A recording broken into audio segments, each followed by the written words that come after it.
Hello students, good morning. অনুপাত সমানুপাতের lecture number 3তে তোমাদের সকলকেই ওয়েলকাম।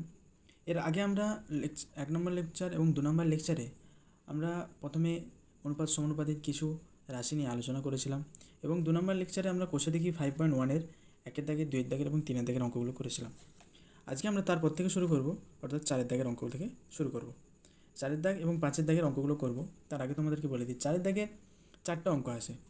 4টা অঙ্ক দুটো টাইপসের অঙ্ক আছে, অর্থাৎ আমরা যদি দুটো অঙ্ক করি 4টা অঙ্ক আমরা খুব সহজে করতে পারবো। তো সেই জন্য আমি তোমাদেরকে 4-এর দাগের 1 এবং 4-এর দাগের 3 এই দুটো অঙ্ক আমি তোমাদেরকে করে দেবো। বাকি 4-এর দাগের 2 এবং 4-এর দাগের 4 এই দুটো অঙ্ক তোমরা নিচে ডেসক্রিপশানে এর লিঙ্ক দিয়ে দেবো। অঙ্কগুলো তোমরা নিজেরা যদি করতে না পারো সেখানে তোমরা নোটটা দেখে করে নিতে পারো। সেগুলো তোমরা প্রথমে বাড়িতে প্র্যাকটিস করবে, তারপরে যদি না হয় তখন তোমরা নোটটা দেখবে। আর এর আগের ভিডিওগুলো তোমরা যদি দেখে না থাকো, ডেসক্রিপশন বক্সে লিঙ্ক দেওয়া থাকবে, তোমরা গিয়ে সেগুলো দেখতে পারো। পাওয়ার পরে দেখো আই বাটনে লেকচারগুলো তোমরা পেয়ে যাবে।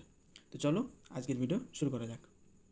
4-এর দাগের 1-এর অঙ্কটা হচ্ছে, বলেছে A:B সমান 6:7 এবং B:C সমান 8:7।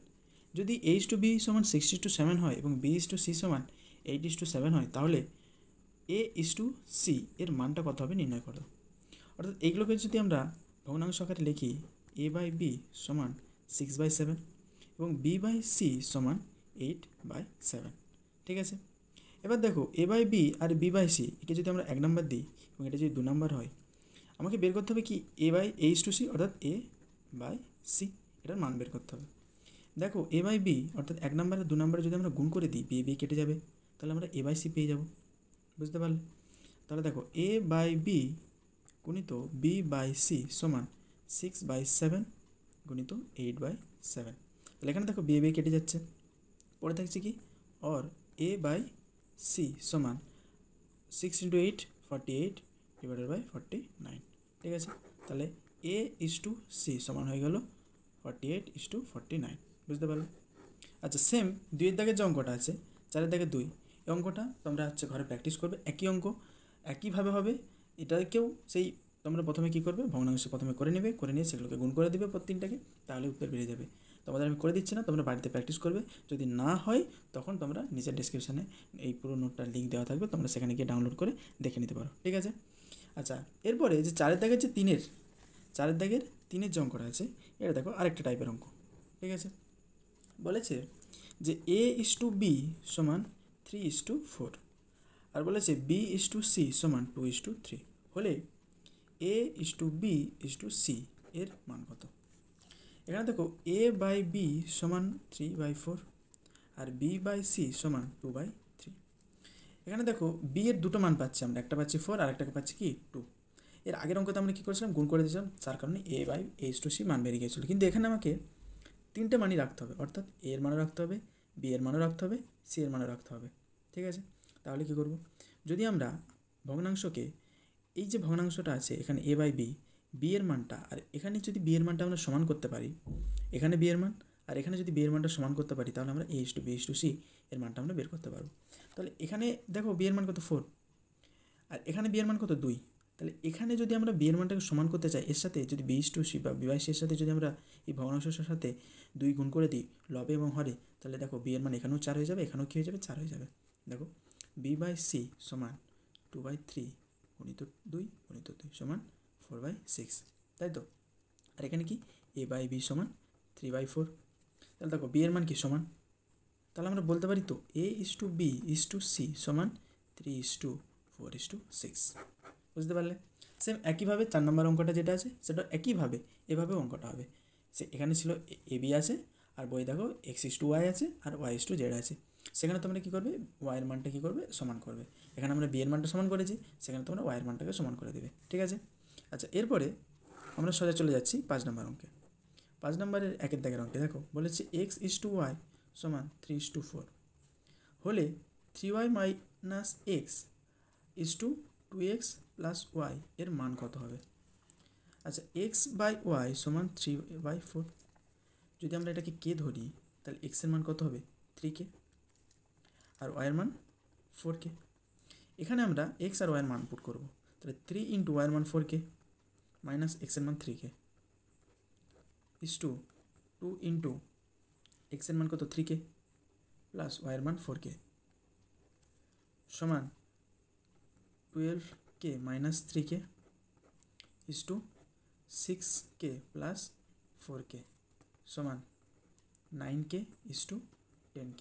এখানে দেখো এই যে রাশিটা উভয় পক্ষে কে অমিট হয়ে যাবে, তাহলে পড়ে থাকবে কি 9:10। বুঝতে পারলে কত সহজ অঙ্ক, একদম সহজ অঙ্ক। এরপরে দেখো 2 5-এর 2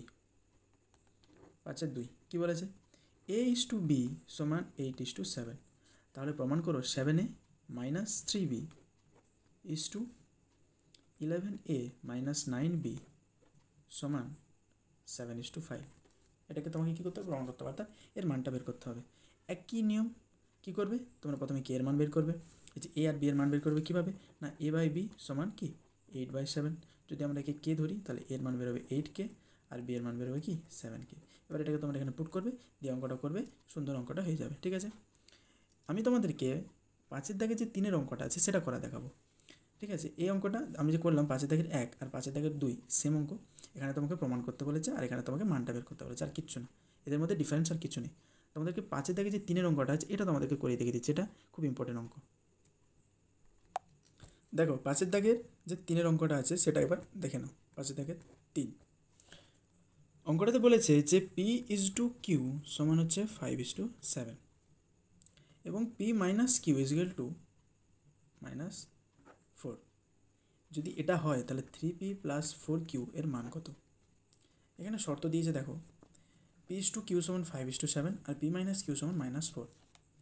এখানে যদি আমরা মানটা বের করি, এর আগে যখন আমরা অঙ্কটা করছিলাম সেখানে কী ছিল না ইস টু দিয়ে অঙ্কগুলো ছিল, তার মানে কি আমরা কে অমিট করতে পারছিলাম, দিয়ে আমরা মানটা বের করেছিলাম 9:10।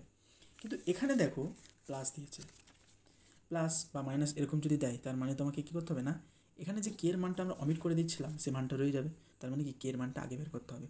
কে এর মানটা কোথা থেকে বের করবো না, এই যে আমাদেরকে একটা তোমার হচ্ছে শর্ত দিয়েছে, এই শর্ত থেকে আমরা কে এর মানটা বের করবো। কীভাবে বের করবো দেখো, p/q সমান 5/7। যদি আমরা এটাকে কে ধরি তাহলে p সমান 5k আর q সমান কি 7। আচ্ছা কেটা কি, কেটা হচ্ছে কি একটা কনস্ট্যান্ট, ঠিক আছে, যেটা নট ইজ ইকুয়াল টু 0। প্রথম দিন আমি বলেছিলাম যে কেটা হচ্ছে একটা কনস্ট্যান্ট যেটার মান হবে কি নট ইজ ইকুয়াল টু 0, 0 হওয়া যাবে না। প্রথম দিন বলেছিলাম, যারা দেখোনি তোমরা আগের দিনের যে ভিডিওটা আছে সেটা দেখে নেবে। তাহলে p minus Q is equal to -4। আচ্ছা এই যে ইকুয়েশনটা এখানে যদি আমরা পি আর কিউ এর মান বসাই কী হবে না, পি এর মান কত 5k মাইনাস কিউ এর মান কি 7k সমান -4। তাহলে 5k মাইনাস 7k সমান কি -4। তো -2k ইজ ইকুয়াল টু -4। মাইনাসে মাইনাসে অমিট হয়ে যাবে, কে সমান হয়ে যাবে কত 2। কে সমান কত হয়ে গেল 2। এরপরে দেখো 3p প্লাস 4k ছিল, তাহলে 3 ইন্টু পি এর মান কত 5k, তাহলে 5k প্লাস 4 ইন্টু কিউ এর মান কত 7k, তাই তো, তাহলে 7k। আচ্ছা কে এর মান কত 2, তাহলে এখানে দেখো 3 গুণিত 5 গুণিত 2 যুক্ত 4 গুণিত 7 গুণিত 2 সমান 3 5 15, 15 দিয়ে 30 যুক্ত 7 4 28, 28 দিয়ে 56 সমান 86 অ্যান্সার। বুঝতে পারলে অঙ্কটা। তো প্রথমে আমরা কী করলাম, প্রথমে আমরা পিকিউ মানটা কনস্ট্যান্টের সাথে বের করলাম যে 5k 7k। এরপরে আমরা এই যে ইকুয়েশনটা আছে এই ইকুয়েশন থেকে আমরা কে এর ভ্যালুটা বের করলাম। কে এর ভ্যালু বের করার পর আমরা পি এর ভ্যালু পেয়ে যাচ্ছি। কে এর ভ্যালু যদি বের করে তাহলে পি এর ভ্যালু কত হবে 5 × 2 সমান 10 আর কিউ সমান হচ্ছে 7 × 2 সমান 40। ঠিক আছে, এখানে পি কিউ এর মান আমরা বের করে নিলাম। এরপরে এই পি কিউ এর মান আমরা এখানে বসাতে পারি, বা এখানে আমি কী করেছি না কে এর মানটা রেখেছি, সেখান থেকে এবার কে এর মানটা এখানে বস করিয়ে দিয়ে আমরা গুণ করে দিয়েছি। ঠিক আছে, তাহলে আজকে আমরা কোষে দেখি 5.1-এর 4-এর দাগ এবং 5-এর দাগের অঙ্কগুলো করলাম। যদি তোমাদের কোথাও কোনো জায়গায় কোনো রকমের অসুবিধা হয়ে থাকে তোমরা কমেন্টে আমাদেরকে জানাবে, তাহলে আমরা কী করবো বুঝতে পারবো যে তোমাদের কোথাও অসুবিধা হয়েছে। তাহলে পরবর্তী যে ভিডিও আছে সেই ভিডিওতে আমরা সেটাকে ক্লিয়ার করে দেবো, তারপরে অঙ্কগুলো করব। তো সুস্থ থাকো, ভালো থাকো এবং অঙ্ক করতে থাকো সুস্থভাবে, মাথা ঠান্ডা রেখে। দেখা হচ্ছে তোমাদের সাথে পরের ভিডিওতে।